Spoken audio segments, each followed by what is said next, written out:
Minha esposa me ligou da viagem dizendo que estava entediada. Eu respondi uma coisa que fez ela entrar em pânico. Quando ela voltou para casa, já era tarde demais. Meu nome é Rafael, e durante 8 anos acreditei ter construído algo sólido ao lado de Camila. Nos conhecemos numa festa de formatura, ela recém-saída da faculdade de publicidade e eu já atuando como engenheiro civil em uma construtora média na capital. O casamento veio naturalmente, sem pressa, mas também sem grandes surpresas. Ela assumiu a gerência de marketing na empresa que os pais dela fundaram há 20 anos, uma distribuidora de materiais hospitalares que crescia consistentemente. Eu continuei minha rotina de obras, cronogramas e reuniões com fornecedores. Naquela terça-feira de setembro, Camila me avisou sobre a viagem para Florianópolis. Uma convenção do setor, networking com possíveis clientes, as justificativas de sempre. 7 dias fora, hotel com vista para o mar, programação intensa de palestras e jantares corporativos. Ajudei a fazer a mala dela na noite anterior, comentários casuais sobre levar protetor solar e um casaco para o vento da praia. Os 2 primeiros dias transcorreram no silêncio habitual. Mensagens curtas pelo aplicativo, uma foto dela no auditório do evento, outra no restaurante do hotel. Nada que fugisse do padrão. Mas na quinta-feira, por volta das 9 da noite, meu celular tocou. Era ela, a voz soando cansada e levemente irritada. Rafael, essa cidade é um tédio. As palestras são repetitivas. O pessoal aqui é chato. E eu estou morrendo de tédio no quarto do hotel. Respirei fundo antes de responder, escolhendo cada palavra com cuidado cirúrgico. Que coincidência, Camila. Eu também estou me divertindo muito aqui em casa. O silêncio do outro lado durou alguns segundos longos demais. Como assim se divertindo? Você está sozinho aí, não está? A voz dela havia mudado completamente. O tédio desapareceu, substituído por algo que me pareceu uma mistura de surpresa e preocupação. Estou sim, sozinho. Mas a casa está bem movimentada, sabe como é? Sempre tem algo interessante acontecendo quando prestamos atenção nos detalhes. Rafael, do que exatamente você está falando? Que tipo de diversão é essa? Percebi a respiração dela acelerar através do telefone. Diversão talvez seja uma palavra forte demais. Vamos dizer que tenho acompanhado tudo muito de perto. Instalei umas câmeras de segurança aqui, meses atrás. Você nem percebeu, não é mesmo? O que se seguiu foi um silêncio absoluto. Podia jurar que escutava o coração dela batendo através da linha. Câmeras? Que história é essa, Rafael? Você está brincando comigo? Nunca estive tão sério na vida, Camila.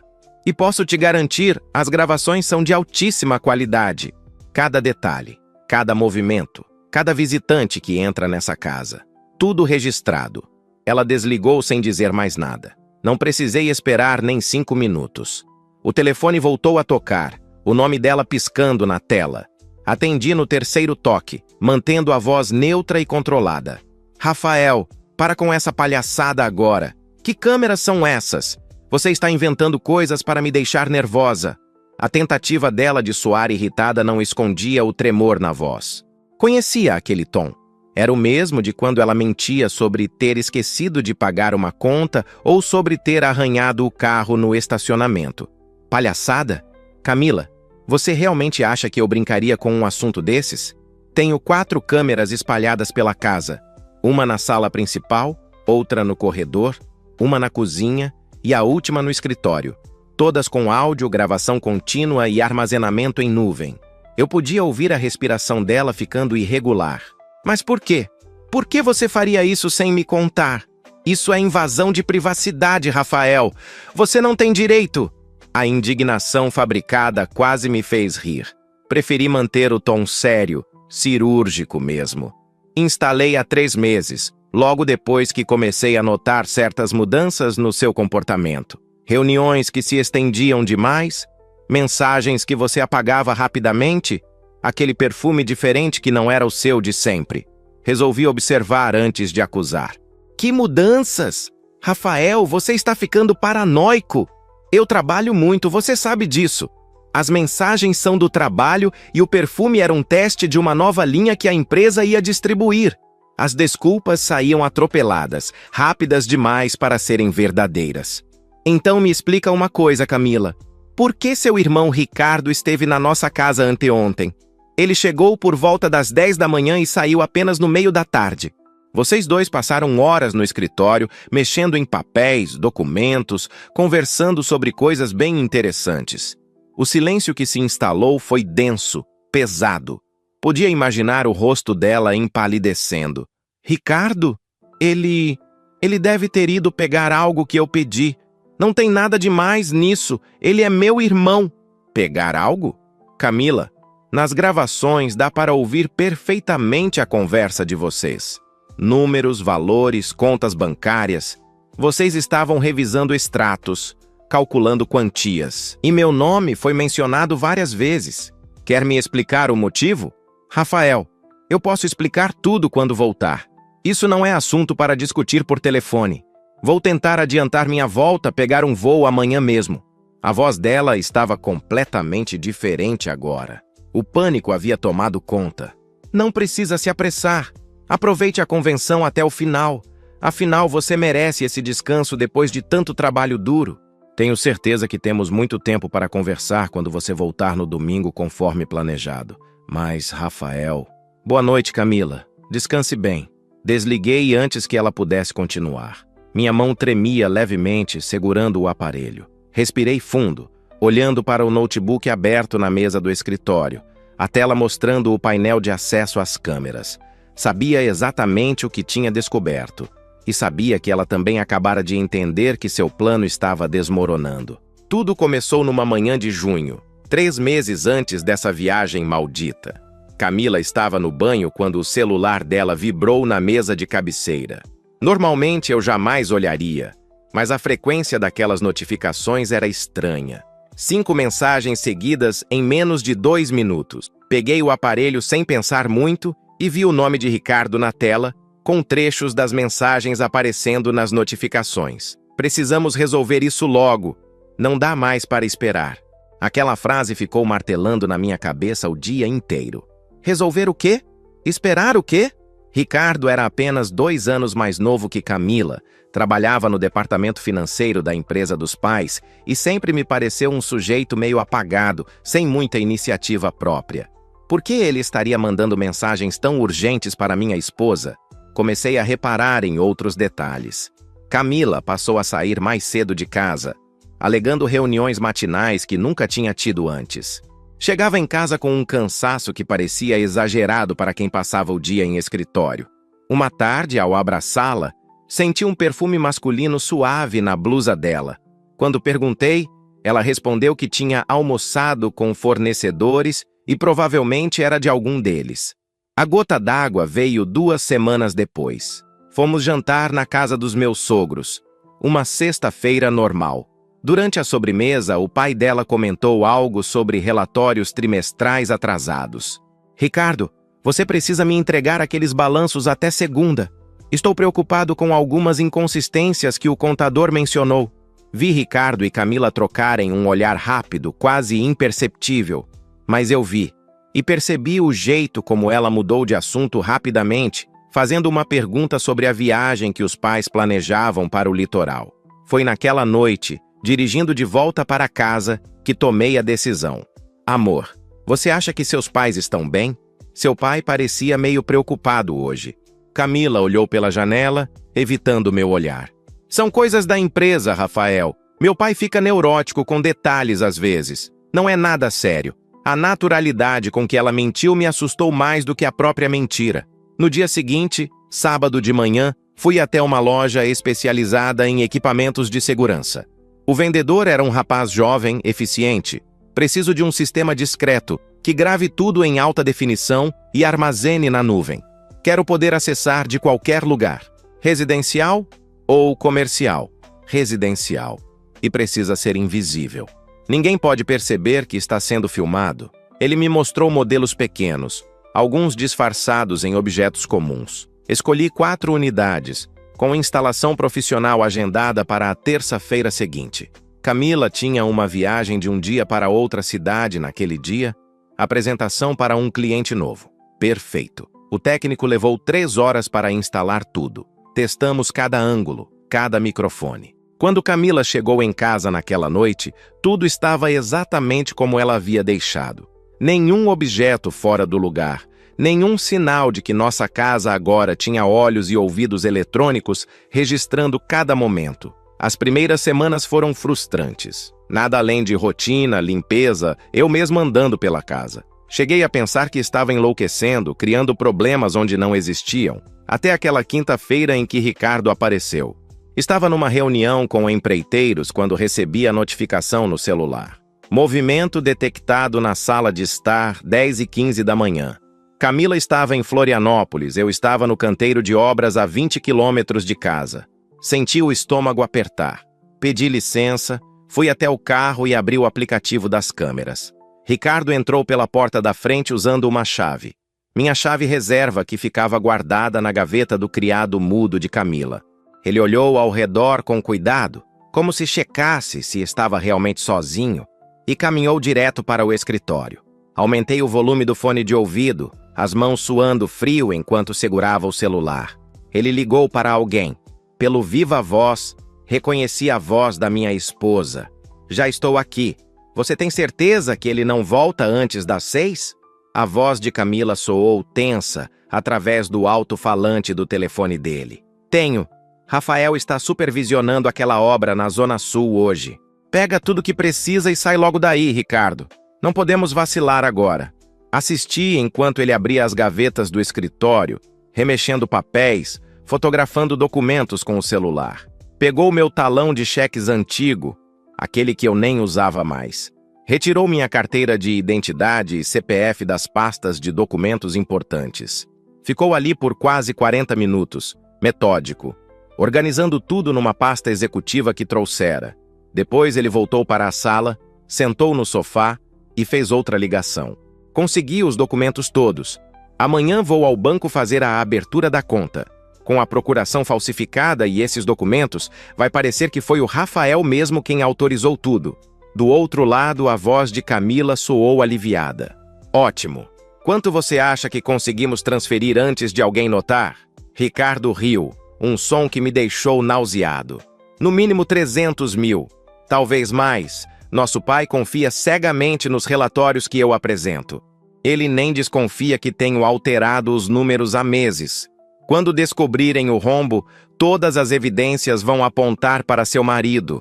A assinatura dele nos documentos, a conta no exterior em nome dele, tudo. E depois? Depois a gente deixa esse país. Você pede o divórcio alegando ter descoberto as fraudes, fica com a parte dela na empresa limpa e nos encontramos lá fora em 6 meses. Simples.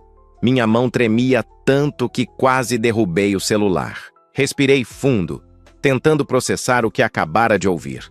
Meu cunhado e minha esposa não estavam apenas me traindo. Eles estavam roubando a própria família e armando para que eu levasse a culpa. Anos de prisão, minha reputação destruída, minha carreira acabada. Ricardo guardou tudo na pasta e saiu pela mesma porta, trancando cuidadosamente atrás de si. Fiquei sentado no carro por longos minutos, o motor desligado, o canteiro de obras esquecido. Precisava ser inteligente. Precisava de provas concretas, irrefutáveis. E, principalmente, precisava garantir que quando esse castelo de mentiras desabasse, eu não estivesse embaixo dos escombros. Liguei o carro e dirigi direto para o escritório de Henrique Tavares, advogado criminalista que havia trabalhado num caso de fraude corporativa comigo anos atrás. Era hora de começar meu próprio plano. Henrique Tavares me recebeu na mesma tarde, dispensando outros compromissos quando expliquei a urgência pelo telefone. Seu escritório ficava num prédio comercial discreto, longe dos grandes centros empresariais. Mostrei os vídeos no meu celular, cada frame, cada palavra captada pelas câmeras. Ele assistiu em silêncio absoluto, fazendo anotações ocasionais num bloco amarelo. Isso é grave, Rafael. Muito grave. Estamos falando de falsificação de documentos, apropriação indébita, fraude qualificada. Seu cunhado pode pegar de 4 a 12 anos. Sua esposa, como cúmplice, provavelmente metade disso. Henrique tirou os óculos e me encarou diretamente. Mas você precisa agir rápido. Se essa conta offshore realmente existir em seu nome, cada dia que passa é mais evidência contra você. Precisamos de um perito. Me indicou um contador forense chamado Mário Quintana, especializado em rastrear movimentações financeiras suspeitas. No dia seguinte, os três nos reunimos num café distante do centro. Mário era um homem baixo, careca, olhos perspicazes que pareciam calcular probabilidades constantemente. Me passa seus dados completos. CPF, RG, contas bancárias que você realmente possui. Vou vasculhar tudo que existe em seu nome no sistema financeiro nacional e internacional. Levou 3 dias. 3 dias de angústia.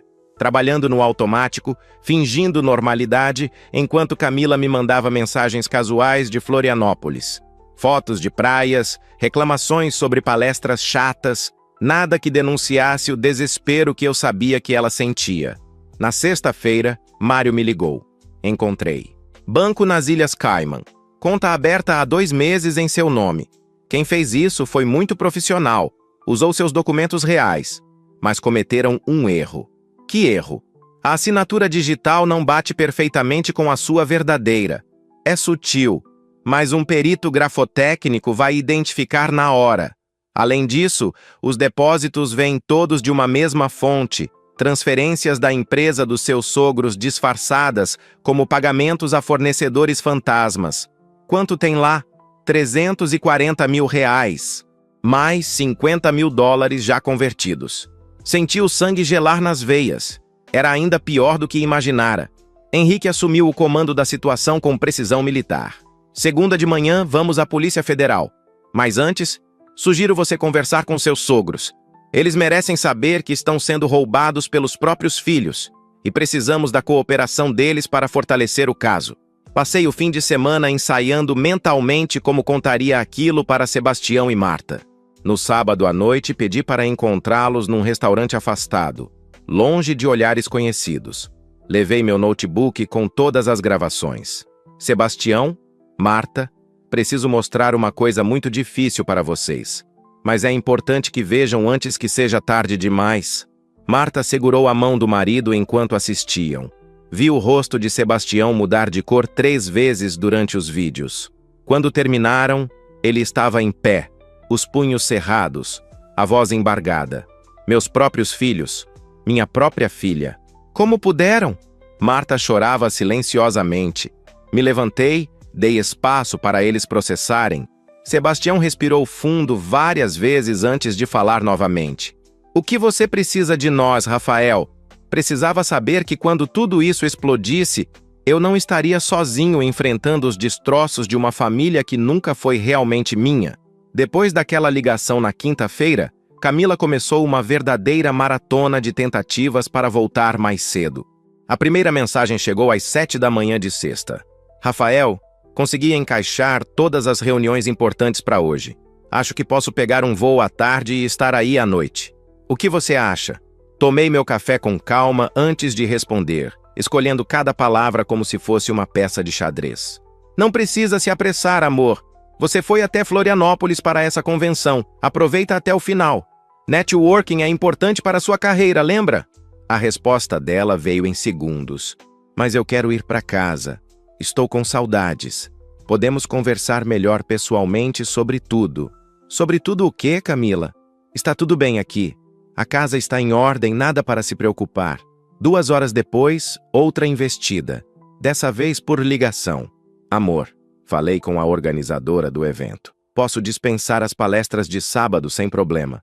Já aprendi tudo o que precisava aprender mesmo.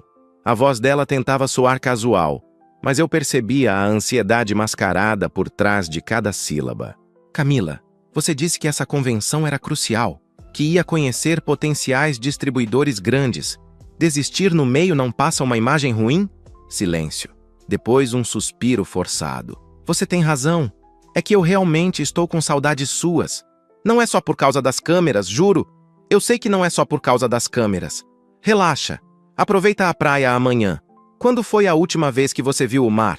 No sábado, ela mudou de estratégia. As mensagens vieram carregadas de desculpas elaboradas. Rafael, minha enxaqueca voltou. Aquela terrível que me deixa sem conseguir nem olhar para a luz. Acho melhor voltar, não estou conseguindo acompanhar nada mesmo. Respondendo de dentro do escritório de Henrique, onde assinávamos os últimos documentos para a denúncia formal. Já tomou os remédios que o médico receitou? Fica no quarto escuro do hotel, descansa.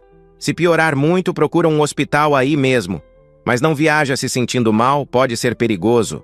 Quase podia sentir a frustração dela através da tela do celular.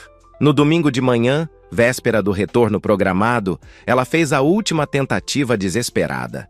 Consegui um voo para hoje às 3 da tarde. Chego em casa às 6. Podemos jantar juntos, conversar com calma. A voz no áudio de WhatsApp estava trêmula, quase suplicante. Camila, seu voo está marcado para amanhã às 9 da manhã. Sua mãe ligou ontem perguntando se eu ia te buscar no aeroporto. Falei que sim. Então te vejo amanhã, conforme planejado, tudo bem? Por favor, Rafael, eu preciso te ver hoje. Preciso te explicar algumas coisas. Nada para explicar, amor. Amanhã conversamos tranquilamente. Hoje vou assistir o jogo com uns amigos, nem vou estar em casa à tarde. Aproveita seu último dia na praia. Desliguei antes que ela insistisse mais. Henrique me olhou do outro lado da mesa. Ela está entrando em desespero. Isso é bom para nós? Gente desesperada comete erros. Olhei para o relógio na parede. Faltavam 24 horas para Camila aterrissar de volta na realidade que eu havia cuidadosamente construído durante sua ausência. 24 horas para ela imaginar cenários, criar defesas, preparar argumentos que não serviriam para absolutamente nada. Porque quando ela cruzasse aquela porta, não encontraria apenas um marido traído, encontraria a consequência completa de cada escolha que havia feito. Na segunda-feira pela manhã, enquanto Camila ainda estava no avião voltando para casa, Henrique e eu entramos na sede da Polícia Federal. Levamos 3 pendrives com cópias de todas as gravações, laudos do perito grafotécnico, extratos bancários fornecidos por Sebastião, e a documentação da conta fraudulenta nas Ilhas Cayman. O delegado responsável era um homem sério, chamado Augusto Ferreira, especializado em crimes financeiros. Ele revisou todo o material durante quase 2 horas, fazendo perguntas pontuais, checando datas, cruzando informações. Quando terminou, recostou na cadeira e assoviou baixo. Senhor Rafael, o senhor trouxe um caso completo aqui. Isso facilita muito nosso trabalho. Normalmente levamos meses para reunir evidências desse nível. Henrique se inclinou para a frente. Delegado, meu cliente corre risco de ser incriminado injustamente. Quanto tempo até podermos executar as prisões preventivas? Augusto folheou alguns papéis, consultou o calendário no computador. Posso ter os mandados assinados até quarta-feira, mas sugiro executarmos na segunda da semana que vem. Vamos monitorar as movimentações deles, garantir que não fujam. Se agirmos apressados, podemos perder cúmplices. Balancei a cabeça negativamente. Delegado, com todo respeito, mas eles já estão nervosos. Minha esposa sabe que eu descobri algo. A qualquer momento podem tentar antecipar o plano e sumir. Preciso que seja rápido. Augusto pensou por alguns segundos. Está bem. Quinta-feira de manhã, 7 horas. Equipes simultâneas nas 2 residências. O senhor precisará estar presente quando formos à sua casa. Saímos da delegacia com a certeza de que a engrenagem judicial havia começado a girar. Mas ainda faltava a parte mais dolorosa. Na terça-feira à tarde, Sebastião convocou uma reunião extraordinária na empresa. Compareceram apenas ele, Marta, o advogado corporativo e o contador oficial. Ninguém mais sabia do que se tratava. Sebastião colocou os documentos sobre a mesa, sua voz carregada de uma tristeza que nunca tinha visto nele. Descobrimos um desfalque considerável nos últimos meses. Fornecedores que não existem. Pagamentos autorizados com assinaturas irregulares.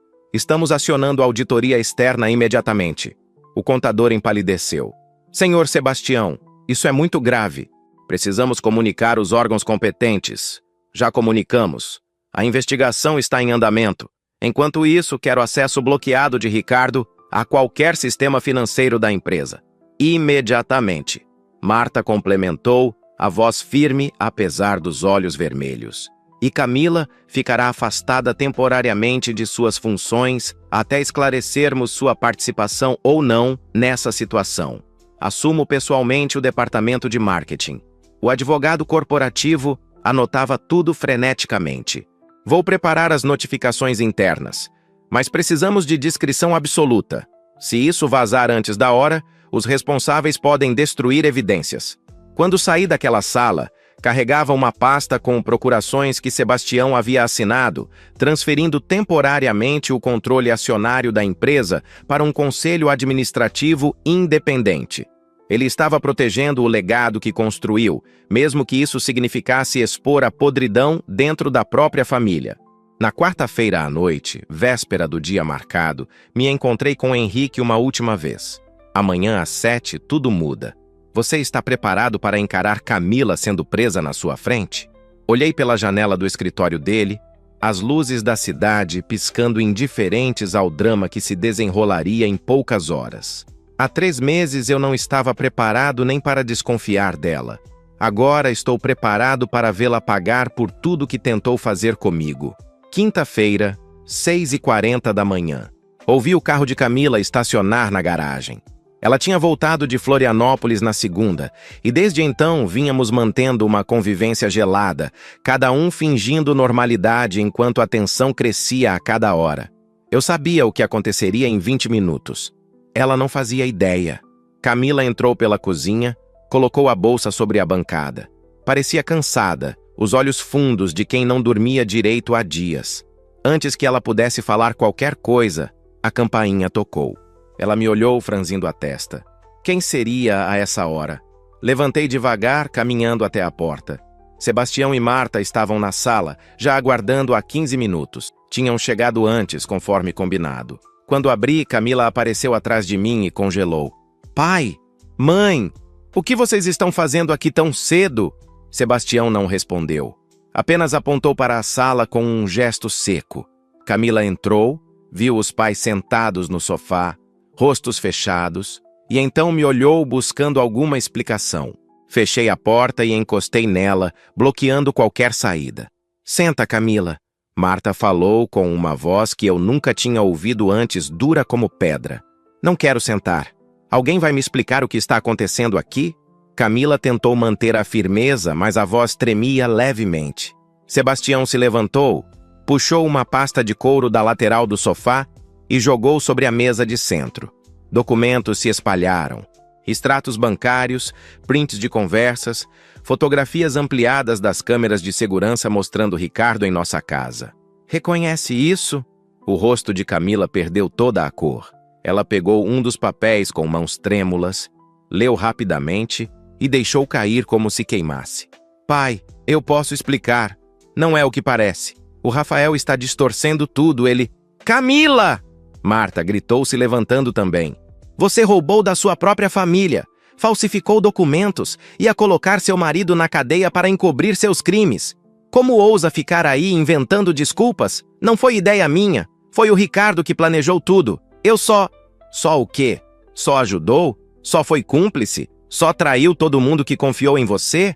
Sebastião estava vermelho, as veias do pescoço saltadas. Camila correu os olhos pela sala, procurando qualquer tipo de saída ou apoio. Quando me encarou, vi desespero puro. Rafael, por favor, nós podemos resolver isso entre a gente. Não precisa envolver mais ninguém. Eu devolvo tudo, eu prometo. Só não deixa isso ir adiante. As lágrimas começaram a escorrer, mas não me comoveram nem um pouco. Devolver?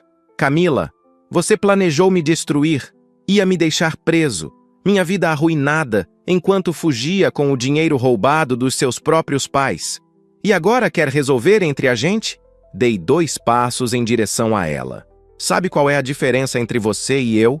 Quando descobri o que vocês estavam fazendo, fui atrás de justiça, não de vingança barata. Fui à polícia, reuni provas, protegi quem precisava ser protegido. A campainha tocou novamente. Dessa vez eram 3 toques curtos. O código que o delegado Augusto havia combinado comigo. Abri a porta. 4 agentes da Polícia Federal entraram, distintivos à mostra, postura profissional e séria. Camila Santos? Ela recuou, cambaleando até encostar na parede. Sou eu. Está presa preventivamente por crime de falsificação de documentos, apropriação indébita qualificada e fraude financeira. Tudo o que disser poderá ser usado contra a senhora. Não. Pai, faz alguma coisa. Mãe. Mas Sebastião e Marta permaneceram sentados, rostos petrificados em tristeza e decepção. Um dos agentes segurou Camila pelo braço, enquanto o outro preparava as algemas. Ela se debateu, gritando, as lágrimas escorrendo descontroladas pelo rosto. Mas o que ela ainda não sabia é que aquilo era apenas o começo do colapso completo que eu havia orquestrado. O delegado Augusto entrou por último, carregando uma pasta idêntica à que estava sobre a mesa. Olhou para mim e assentiu levemente. Senhor Rafael, conforme combinado, a equipe B acabou de executar o mandado na residência de Ricardo Santos. Ele também está sob custódia neste momento. Camila arregalou os olhos, o choque substituindo momentaneamente o desespero. Ricardo também? Vocês prenderam meu irmão? Sua voz saiu num fio quase inaudível. Augusto abriu a pasta, retirando documentos oficiais com carimbos e assinaturas. Além das prisões preventivas, informo que a empresa Santos Distribuição Hospitalar está sob intervenção judicial temporária. Um administrador nomeado pelo tribunal assumirá as operações até conclusão das investigações sobre o desvio de recursos. Sebastião se pronunciou pela primeira vez desde a chegada da polícia. A intervenção foi solicitada por mim mesmo. Prefiro entregar minha empresa nas mãos da justiça temporariamente do que ver ela afundar pelas mãos dos meus próprios filhos. A voz dele estava quebrada, cada palavra custando um esforço visível. Camila começou a soluçar incontrolavelmente. Pai, por favor, não faz isso. A gente sempre trabalhou juntos. Aquela empresa é nossa vida, era nossa vida. Até você e seu irmão decidirem que valia mais como cofre para financiar a fuga de vocês. Marta limpou as lágrimas do próprio rosto, mas manteve a postura firme. Augusto virou para mim, estendendo outro envelope lacrado. Senhor Rafael, aqui estão os documentos do bloqueio definitivo da conta offshore. Os recursos serão repatriados e devolvidos à empresa Santos. Sua inocência está formalmente reconhecida em todos os registros. Não há e nunca haverá nenhuma acusação contra o senhor. Peguei o envelope, sentindo o peso do papel entre meus dedos. 3 meses de investigação, noites sem dormir, angústia sufocante. Tudo culminando naquele momento. Camila foi conduzida em direção à porta, as algemas brilhando sob a luz da manhã que entrava pela janela. Ela parou, forçando os agentes a pararem também, e me encarou com uma mistura de ódio e súplica. Rafael, você realmente vai deixar isso acontecer? 8 anos juntos não significam nada. Respirei fundo antes de responder, mantendo a voz controlada. Significam que eu confiei em você completamente. E você usou essa confiança para tentar me destruir. Então sim, vou deixar a justiça seguir seu curso. Dei um passo à frente, ficando a poucos centímetros dela. Sabe o que é engraçado, Camila? Se você não tivesse me ligado dizendo que estava entediada, talvez eu nunca tivesse mencionado as câmeras. Você teria voltado da viagem, continuado com o plano e quem sabe até conseguido. Mas você ligou e entrou em pânico. E esse pânico te fez cometer erros. Ela baixou a cabeça, derrotada. Henrique apareceu na porta de entrada, sempre pontual. Rafael, trouxe os papéis do divórcio. Tudo protocolado ontem à tarde. Separação total de bens, com cláusula de proteção patrimonial contra processos futuros. Seu apartamento, seu carro, suas economias, tudo blindado legalmente. Camila ergueu o rosto bruscamente. Divórcio? Você já entrou com divórcio? Não esperava que eu ficasse casado com alguém que tentou me colocar na cadeia? Esperava? Os papéis vão te encontrar onde quer que você esteja nos próximos dias. Os agentes a conduziram para fora. Ouvi o som da viatura partindo, as sirenes silenciosas respeitando o horário matinal do bairro. Sebastião e Marta se levantaram, abraçaram um ao outro em silêncio e saíram sem dizer mais nada. Não havia palavras adequadas para aquele momento. 6 meses depois, sentei num café próximo ao escritório onde trabalhava agora. Tinha pedido demissão da construtora antiga e aceitado uma proposta melhor em outra cidade, um recomeço necessário, longe de tudo que me lembrava aqueles dias sombrios. O sol de março entrava pelas janelas amplas, iluminando as páginas do jornal que eu folheava distraidamente. Meu celular vibrou. Era uma mensagem de Henrique. Sentença saiu hoje. Camila pegou 4 anos e meio em regime semiaberto. Ricardo levou 7 anos e meio em regime fechado por ser o mentor intelectual. Ambos terão que ressarcir integralmente os valores desviados. Digitei uma resposta breve, agradecendo a informação e guardei o telefone. Não senti raiva, nem satisfação exagerada. Apenas um fechamento necessário de um capítulo que custou caro demais para todos os envolvidos. Na semana anterior, havia almoçado com Sebastião e Marta. A empresa estava se recuperando lentamente sob nova gestão. Eles haviam contratado um CEO externo, profissional experiente sem vínculos familiares, e os números começavam a melhorar. Marta tinha envelhecido 10 anos naqueles meses, mas mantinha a dignidade inabalável. Rafael, queremos que saiba que você sempre será parte desta família, independente do que aconteceu. Sebastião havia dito isso segurando minha mão através da mesa do restaurante. Sei que nunca poderemos compensar a dor que nossos filhos causaram, mas você agiu com honra quando poderia ter simplesmente fugido e nos deixado na ruína. Eu havia apenas balançado a cabeça, sem conseguir verbalizar o turbilhão de sentimentos contraditórios. Não os culpava. Pais não escolhem ter filhos desonestos, apenas sofrem as consequências junto com todos os outros. Tomei o último gole do café, observando o movimento da rua. Uma mulher passou empurrando um carrinho de bebê, um casal jovem ria de algo no celular, a vida comum seguindo seu fluxo indiferente aos dramas individuais. Meu terapeuta tinha me dito na última sessão que perdoar não significava esquecer ou reconciliar. Significava apenas soltar o peso, deixar de carregar a amargura como uma mochila de pedras. Ainda não tinha chegado lá completamente, mas estava no caminho. Paguei a conta e saí para a rua. Tinha uma reunião importante à tarde, um projeto novo de um condomínio residencial que prometia ser desafiador e empolgante. A vida reconstruída não era perfeita, mas era honesta. Era minha. Enquanto caminhava, lembrei daquela ligação fatídica. Camila entediada em Florianópolis, procurando conversa casual, sem imaginar que cada palavra dita ao telefone selaria seu destino. Se ela soubesse o que eu já tinha descoberto, teria ficado quieta. Teria terminado a viagem, voltado para casa, tentado agir normalmente, mas ela não sabia. E aquela ignorância custou tudo. Parei num sinal vermelho, olhando meu reflexo na vitrine de uma loja. O homem que me encarava de volta era diferente daquele que instalou câmeras escondidas meses atrás. Mais velho, certamente. Mais cansado, talvez. Mas também mais forte, mais consciente do próprio valor. Sorri levemente para mim mesmo. Camila tinha me ligado dizendo que estava entediada. Eu respondi uma coisa que a fez entrar em pânico. Quando ela voltou para casa, já era tarde demais. E pela primeira vez em meio ano, essa lembrança não doeu. Era apenas um fato, um momento decisivo onde escolhi não ser vítima, mas arquiteto da minha própria justiça. O sinal abriu.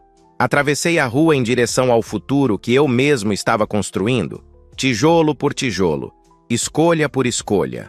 Rafael descobriu que a confiança quebrada não se conserta com pedidos de desculpas ou promessas vazias. Aquela ligação inocente de Camila dizendo que estava entediada foi o gatilho que desencadeou toda a verdade escondida por trás de sorrisos falsos e planos obscuros. Quando a ganância se une à traição familiar, o resultado é sempre devastador para todos os envolvidos. Esta história mostra como decisões impulsivas podem destruir anos de construção e como a justiça, quando bem aplicada, consegue separar vítimas de culpados. Rafael poderia ter reagido com violência ou desespero, mas escolheu o caminho da lei e das provas concretas. O destino de Camila e Ricardo foi selado não apenas pelos crimes que cometeram, mas pela arrogância de acreditar que conseguiriam enganar todos ao seu redor sem consequências. E você? Já passou por alguma situação onde descobriu que pessoas próximas estavam agindo pelas suas costas? Como reagiu? Compartilhe sua experiência nos comentários. Sua história pode ajudar outras pessoas que estão passando por momentos parecidos. Deixe seu like se essa história te fez refletir sobre confiança e lealdade. E não esqueça de se inscrever no canal para não perder os próximos relatos. Ative o sininho das notificações para ser avisado sempre que um vídeo novo for publicado. Amanhã tem história nova por aqui, não perca! Feliz Ano Novo e feliz 2026 para todos vocês!